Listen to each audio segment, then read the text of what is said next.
বন্ধুরা দেখো এত জঙ্গলের ভিতরে একটা সারের বাড়িতে আমরা কাজ করছি এবং মেশিন স্টার্ট আছে, পুরোনো মেশিন, সারের বাড়ির মেশিন। এটা হচ্ছে ঘাসটা কাটতে পারবে।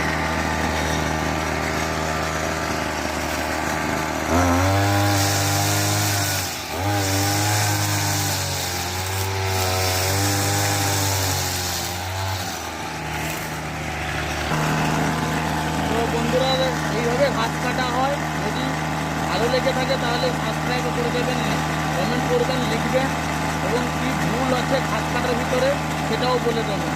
বহুত কষ্ট করে ভিডিও বানাচ্ছি, বহুত কষ্ট করে কাজ করছি।